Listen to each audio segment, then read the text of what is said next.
ሰላም ጤና ይስጥልን ውድ ሪፖርተር ተከታታዮች የሰዓቱን ዜናዎች ቀጥዬ ያሰማችኋለሁ። የኢትዮጵያ ብሔራዊ ምርጫ ቦርድ የመራጮች ምዝገባ መጀመሩን ተከትሎ በተለያዩ አካባቢዎች ነዋሪዎችን ለምርጫ ተመዝገቡ እያሉ ቤት ለቤት የሚቀሰቅሱና በመራጮች ላይ ጫና እየፈጠሩ ያሉ ግለሰቦች መኖራቸውን በመግለጽ ከድርጊታቸው እንዲቆጠቡ አስጠነቀቀ። የብሔራዊ ምርጫ ቦርድ ዋና ሰብሳቢ ሜላትወርቅ ኃይሉ በትላንትናው ዕለት በሰጡት መግለጫ በማንም ሰው በጫና መምረጥ የለበትም፣ መምረጥ የዜጎች መብት እንጂ ግዴታ አይደለም ብለዋል። ነገር ግን የመራጮች ምዝገባ ከመጀመሩ በፊትም ሆነ ምዝገባ እየተካሄደ ባለበት በአሁኑ ወቅት ቤት ለቤት እየሄዱ መራጮችን ለምርጫ ተመዝገቡ እያሉ የሚቀሰቅሱ እንዳሉ ቦርዱ መረጃ ደርሶታል ብለዋል። በተጨማሪም መራጮች ተመዝግበው ሲወጡ የምርጫ ጣቢያ በር ላይ ጠብቀው የተመዝጋቢዎችን የምርጫ ካርድ ፎቶ የሚያነሱ መኖራቸውን የገለጹት ሰብሳቢ የመራጮች ካርድ ካልያዝክ መንግስታዊ አገልግሎት አታገኝም ማለት ሊወገዝ የሚገባው የህግ ጥሰት ነው ሲሉ አክለዋል። በመሆኑም ቦርዱ ለሚመለከታቸው አካላት ይህንን ድርጊታቸውን እንዲያቆሙ ማሳሰቡን ገልጸዋል። ሰብሳቢዋ ወይዘሮ ሜላትወርቅ ኃይሉ በዚህ ጉዳይ ላይ የሰጡትን ማሳሰቢያ ሙሉ ቃል ይከታተሉ። በየመኖሪያ ቤት እየተዞረ ቅስቀሳ በሚመስል ዜጎች እየወጡ እንዲመርጡ ይናገራሉ። እንደውም አንዳንዱ ከመሰረታዊ አገልግሎት ማግኘት ጋራ እንደ ቅድመ ሁኔታ ሊጠቀሙበት ይችላሉ። ቦርዱ ይሄንን መረጃ ደርሷል። ምንድነው የደረሰው መረጃ?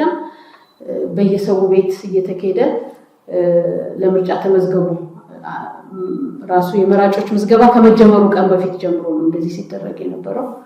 ስለዚህ ያየንባቸውን አካባቢዎች ይሄ ነገር መደረግ እንደሌለባቸው ለሚመለከት አካላት አሳውቀናል።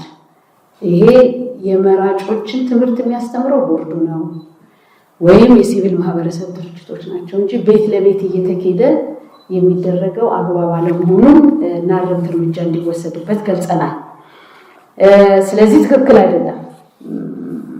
መምረጥ መብት ነው እንጂ ከማንኛውም መሰረታዊ አገልግሎት ጋር ተጣምሮ የመራጮች ካርድ ካልያዝክ ይሄን አገልግሎት አልሰጥህም ማለት ህገ ወጥ ነው፣ ህገ መንግስታዊ አይደለም። ይሄ በፍጹም ሊወገዝ የሚገባው አሰራር ነው። ስለዚህ ቦርዱ ይሄንን አጥብቆ ነው የሚቃወመው። አንድ መራጭ በመብቱ ተጠቅሞ እኔን የሚመራኝን ለሚቀጥሉት 5 ዓመታት የሚመራኝን መሪ መሪዎች በነፃነት ወጥቼ እመርጣለሁ ብሎ በነፃነትና በራሱ ፈቃድ ብቻ ይወጣል እንጂ በማንም ተጽዕኖ ሊወጣ አይገባም ነው ብሎ ቦርዱ የሚያምኑ። ስለዚህ እንዲህ አይነት ነገር የሚያደርጉ አካላት ትክክል አይደሉም። ስለዚህ ግልጽ ብሎ ለተጠየቀው ነው አይደለም ለሚለው መብት ነው እንጂ ግዴታ ነው ብለን አናምንም። እንደ ዜጋ ኃላፊነት አለብኝ ግዴታ አለብኝ ብሎ የመወሰን መብት ራሱ ያለው መራጩ ነው እንጂ በማንም ጫና በማንም ተጽዕኖ ይሄንን እንዲያደርግ አይገባም።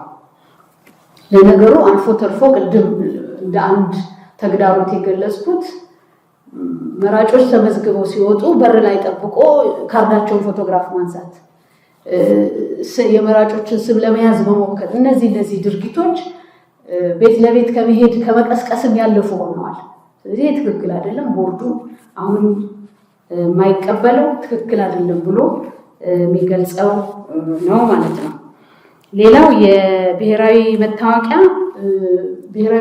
አስገዳጅ የሚሆነው ራስን በራስ በመመዝገብ ሂደት ላይ ብቻ ነው። ምክንያቱም አንድ ሰው በራሱ ስልክ ወይም በኮምፒውተሩ በዌብ ተጠቅሞ በሚመዘግብበት ጊዜ ማንነቱን ማረጋገጥ የሚቻለው ከፋይዳ በተገኘው ባዮሜትሪክስ ነው። ፎቶግራፉ አለ፣ አሻራው አለ። ያንን ተጠቅሞ መመዝገብ ራሱን ስለሚችል የአፍሪካ ህብረት ኮሚሽን የአረብ ሊግና የእስልምና ትብብር ድርጅት ዋና ጽህፈት ቤቶች በጋራ ባወጡት መግለጫ የእስራኤል ኃይሎች የአላቅሳ መስጊድን መዝጋታቸውን ቀጥለውበታል ሲሉ በጽኑ አወገዙ። ሶስቱ ግዙፍ ድርጅቶች በጋራ ባወጡት መግለጫ እስራኤል በተለይም በረመዳን ወር መስጊዱን ለሙስሊም ምዕመናን መዝጋቷ በኢየሩሳሌም የሚገኙ የእስልምናና የክርስትና ቅዱስ ስፍራዎችን ታሪካዊና ህጋዊ ይዘት የሚጥስ ተግባር ነው በማለት አውግዘውታል። ለሚፈጠረው ማንኛውም ግጭትና የጸጥታ መደፍረስ እስራኤል ሙሉ ኃላፊነቱን እንደምትወስድ ያስጠነቀቁት ድርጅቶቹ ድርጊቱ ቀጠናዊና ዓለም አቀፋዊ ሰላምን አደጋ ላይ እንደሚጥል ገልጸዋል። እስራኤል እንደ አውሮፓውያኑ አቆጣጠር ከ1967 ጀምሮ በያዘቻቸው የፍልስጤም ግዛቶችና በምስራቅ ኢየሩሳሌም ላይ ምንም አይነት ሉዓላዊ መብት እንደሌላት በመጥቀስ የፍልስጤማውያንን ማንነት ለመለወጥ የሚደረጉ ማናቸውም ህገወጥ ውሳኔዎችንም በሙሉ ድምጽ ውድቅ አድርገዋል። የተባበሩት መንግስታት ድርጅት የጸጥታው ምክር ቤት እስራኤልን በማስገደድ የመስጊዱን በሮች በአስቸኳይ እንድትከፍትና የፍልስጤም ዜጎች የመጸለይ መብታቸው እንዲከበር እንዲያደርግ በጋራ ጠይቀዋል። በመጨረሻም ሶስቱ ድርጅቶች የፍልስጤም ህዝብ የራሱን ነጻ መንግስት እንዲመሰርትና ምስራቅ ኢየሩሳሌም መዲናው እንድትሆን ያላቸውን ድጋፍ በድጋሚ ገልጸዋል። የኢትዮጵያው ጠቅላይ ሚኒስትር አብይ አህመድ ወደ ተባበሩት አረብ ኤምሬትስ ያደረጉት ጉብኝት ዓለም አቀፍ ትኩረትን ስቧል። ጉብኝቱ በአዎንታዊም ሆነ በአሉታዊው መነጋገሪያ ሆኗል። የመካከለኛው ምስራቅ ቀጠና ኢራን፣ አሜሪካና እስራኤል የገቡበት ጦርነትን ተከትሎ በርካታ የመንገደኞች በረራዎች ተሰርዘው ሰማዩ በሚሳኤልና በጦር ጀቶች እየታመሰ መሆኑ በሚዘገብበት ወቅት ወደ ተባበሩት አረብ ኤምሬትስ የተጓዙት የኢትዮጵያ መሪ መነጋገሪያ ሆነዋል። ጠቅላይ ሚኒስትሩ በቆይታቸው ከተባበሩት አረብ ኤምሬትስ ፕሬዝዳንት ሼክ መሐመድ ቢን ዛይድ አልናህያን ጋር በሁለትዮሽ ትብብር ዙሪያ ውይይት ማድረጋቸው የተገለጸ ሲሆን በኢኮኖሚ፣ በንግድ፣ በልማት ዘርፎች ላይ ቅድሚያ የሚሰጣቸውን ጉዳዮችና የጋራ ጥቅሞችን በሚያስጠብቅ እንዲሁም ለህዝቦቻቸው ብልጽግናን በሚያመጣ መልኩ ግንኙነታቸውን ይበልጥ ለማሳደግ ትኩረት ማድረጋቸው ተገልጿል። በዛሬው ዕለት ደግሞ ጠቅላይ ሚኒስትሩ ከተባበሩት አረብ ኤምሬትስ ምክትል ፕሬዝዳንት ጠቅላይ ሚኒስትርና የዱባይ ገዢ ከሆኑት ሼክ መሐመድ ቢን ራሺድ አልመክቱም ጋር ውይይት ማድረጋቸውን አስታውቀዋል። የኤምሬትስ የዜና ምንጮች እንደዘገቡት ጠቅላይ ሚኒስትር አብይ አህመድ ከባለስልጣናቱ ጋር ቀጠናዊ ለውጦችን እንዲሁም በቀጠናዊና ዓለም አቀፋዊ ሰላም፣ ደህንነትና ልማት ትኩረት አድርገው ተነጋግረዋል። በተጨማሪም በመካከለኛው ምስራቅ የቀጠለውን ወታደራዊ ግጭትና ሁኔታው በክልላዊና ዓለም አቀፋዊ ሰላምና መረጋጋት ላይ ያለውን ተጽዕኖ መነጋገራቸው ሲገለጽ የኢትዮጵያው ጠቅላይ ሚኒስትር ኢራን በተባበሩት አረብ ኤምሬትስ እና በሌሎች የቀጠናው ሀገራት ላይ ያደረሰችውን ጥቃት ማውገዛቸው ተዘግቧል። ኢትዮጵያ ደህንነቷን፣ የግዛት አንድነቷንና የሕዝቦቿን ሰላም ለመጠበቅ ኤምሬትስ ስለምትወስዳቸው እርምጃዎች ሁሉ ያላትን አጋርነት ስለመግለጻቸውም ዘገባዎች ወጥተዋል።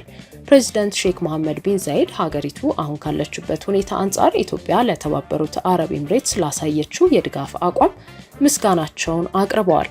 ጠቅላይ ሚኒስትር አብይ አህመድ በዚህ ሳምንት መጀመሪያ በጅቡቲ ከሶማሊያና ጅቡቲ መሪዎች ጋር መገናኘታቸው በሀገር ውስጥ መነጋገሪያ በሆነበት ወቅት ድንገት ወደ ተባበሩት አረብ ኤምሬትስ ማቅናታቸውን ተከትሎ በአንድ በኩል ደፋር፣ ቁርጠኛና ታማኝ በሚል ሙገሳዎች ሲቀርቡ፣ በሌላ በኩል በጦር መሳሪያ ድጋፍ እንዲሁም በሱዳን ጦርነት ውስጥ በጋራ ስማቸው መነሳቱን በመጥቀስ የጠቅላይ ሚኒስትሩን ጉብኝት እያወገዙ ጥቂት አይደሉም። በተጨማሪም አብይ አህመድ ወደ ተባበሩት አረብ ኤምሬትስ ከማቅናታቸው አስቀድሞ ከአሜሪካ የውጭ ጉዳይ ሚኒስትር ማርኮ ሩቢዮ ጋር በስልክ መወያየታቸው እንዲሁም በማግስቱ የአሜሪካ መንግስት የሱዳን ሙስሊም ወንድማማች እንቅስቃሴን በሽብር መፈረጅን ማሳያ በማድረግም የአፍሪካ ቀንድ ቀጠናና የሱዳን ጦርነት ላይ አዲስ ነገር እንዲገመት በማድረግም ስለ ጉብኝቱ አስተያየት እየተሰጠ ነው። እዚህ ላይ ደግሞ አሜሪካ የወሰደችው የሽብር ፍረጃ የአልቡርሃን ኃይልን እንደሚያዳክም ሲገለጽ፣ የተባበሩት አረብ ኤምሬትስና ኢትዮጵያ የጀነራል ሐምዳን ዳጋሎን የፈጥኖ ደራሽ ኃይል ይደግፋሉ መባሉ ጥሩ አጋጣሚ እንደሆነም ትንታኔዎች ቀርበዋል። በኤምሬትስ ባለስልጣናት በኩል ግን በዚህ አስከፊ ሰዓት ኢራን ወደ ተለያዩ ግዛቶቿ የአየር ጥቃት በምትፈጽምበት ወቅት የኢትዮጵያው መሪ በሀገራቸው መገኘት የወዳጅነትና የትብብር ጥንካሬ ማሳያ ተደርጎም ተዘግቧል። በአዲስ አበባ ከተማ ህንፃ የሚያስገነቡ የሰራተኞችን ደህንነት የሚቆጣጠር ባለሙያ እንዲመድቡ እንደሚገደዱ የከተማዋ የግንባታ ፍቃድና ቁጥጥር ባለስልጣን አስታወቀ። የአዲስ አበባ ከተማ አስተዳደር የግንባታ ፍቃድና ቁጥጥር ባለስልጣን ምክትል ዋና ዳይሬክተር ኢንጂነር አበበ እሸቱ ለሪፖርተር እንደገለጹት በስራ ላይ የሚያጋጥሙትን ለመከላከልና የግንባታ ደህንነት መሰረታዊ አስፈላጊነትን ለማረጋገጥ የህንፃ አስገንቢዎች በዘርፉ የሰለጠነ የደህንነት ባለሙያ እንዲቀጥሩ ይገደዳሉ። ይህን ለማድረግ የሚያስችል መመሪያ እንደሚወጣ ገልጸው እያንዳንዱ የግንባታ ቦታ በህግ ተደግፎ የደህንነት ባለሙያ ይኖረዋል ብለዋል። በግንባታ ደህንነት የሰለጠኑ ባለሙያዎች ገበያ ውስጥ ምን ያህል ይገኛሉ ተብሎ ሲፈተሽ የተገኘው መጠን በቂ አለመሆኑንና ጉድለት መኖሩን የጠቀሱት ኢንጂነር አበበ ለዚህም ሲባል በ7 ዙር ትርጉም ያለው ስልጠና መሰጠቱንና በመጪው ሳምንት ደግሞ 8ኛው ዙር እንደሚጀመር ተናግረዋል። የደህንነት ባለሙያዎችን ማሰማራት መቼ ይጀምራል ተብሎ ጥያቄ የቀረበላቸው ምክትል ዋና ዳይሬክተር ዳይሬክተሩ ጊዜውን ከመግለጽ ተቆጥበዋል። ሆኖም 2000 ባለሙያዎች ከሰለጠኑ በአዲስ አበባ ውስጥ ለሚደረጉ ግንባታዎች በቂ ናቸው ተብሎ ስለሚታሰብ ወደ ህግ ማሻሻል እንደሚገባና ቅጥሩ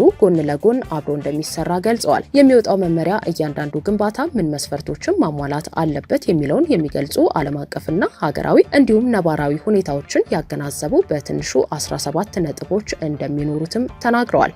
ህንጻ ሲገነባ ከላይ ሊወድቁ የሚችሉ ቁሳቁሶችን መከላከል እንዲችል ዙሪያውን በደህንነት መረብ መሸፈን አለበት የሚለው አንደኛው ሲሆን ባለሙያዎችን በተመለከተም የደህንነት ጫማ፣ የራስ ቅል መሸፈኛ፣ አንጸባራቂ ልብስ፣ የእጅ ጓንትም ሊኖራቸው ይገባል ብለዋል።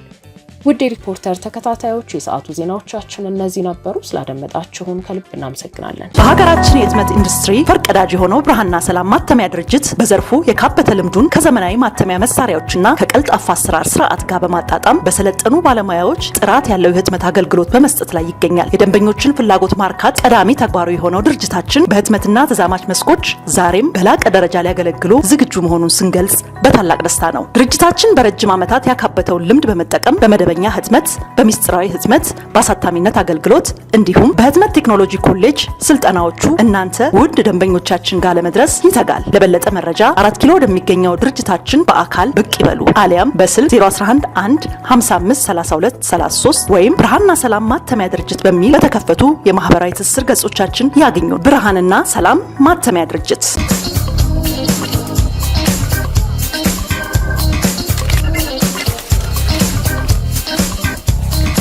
በምቹ ጠቅ ክፍል የሚያደርግ ሁሉ ፈገግታና ደስታን ይፈጥራሉ።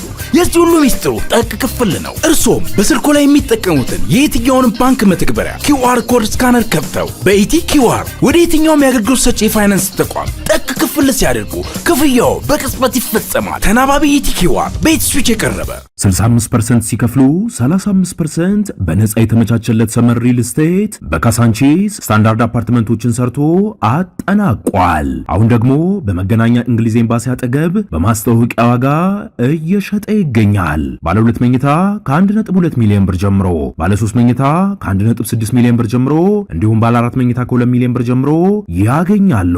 ምን ይሄ ብቻ 50% ባንክ የተመቻቸላቸው ያለ ወለድ እስከ 5 ዓመት አሊያም በረጅም ዓመት መክፈል የሚችሉበት አፓርትመንቶቻችን የሚያካትቱት የመዋኛ ገንዳ፣ 5 ሊፍቶች፣ ጂምናዚየም፣ 24 ሰዓት የሚያገለግል ባካፕ ጄነሬተርና ሌሎች መገልገያዎችን በአንድ ያካተተ ከሀገር ውጪ ለምትኖሩ ደንበኞች DHL አዘጋጅተናል። ታዲያ ምን ይጠብቃሉ?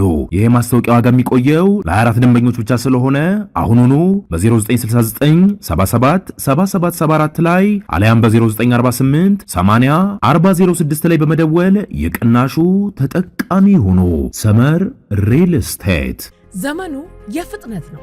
የዘመኑ ፍጥነት የገባቸው ከጊዜው ጋር እግር በእግር የገሰገሱ ከፍ ያለውን መርጠው የያዙ ከሚተጉ ጋር ነቅተው የሰሩ በጥረታቸው ውጤት እየበረቱ ዘመኑን አሸንፈው ከህልማቸው ከፍታ ላይ ደርሰው ይታያሉ።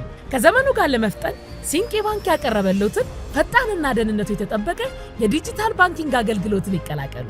ሲንቄ ባንክ የሞባይል ባንኪንግ አገልግሎትን በመተግበሪያ ወይም ያለ ኢንተርኔት ኮከብ 871 መሰላል በድረገጽ ላይ የኢንተርኔት ባንኪንግ አገልግሎት የሲንቄ ካርድን በኤቲኤም ወይም ፖስ ማሽን እንዲሁም በሱፐርማርኬቶች፣ በሆቴሎች፣ በካፍቴሪያዎች እንዲሁም በሌሎች የንግድ ተቋማት ተገልግለው ሲያበቁ ክፍያውን የሚያቀላጥፉበትን የኪውአር ኮድ ክፍያ መፈጸሚያ አዘጋጅቶሎታል። አሁኑኑ ከአፕ ስቶር ወይም ከፕሌይ ስቶር የሲንቄ ባንክን ሞባይል ባንኪንግ መተግበሪያን በማውረድ በኪውአር ኮድ እና በሌሎችም የክፍያ አማራጮቻችን ግብይቶን መፈጸም ይጀምሩ።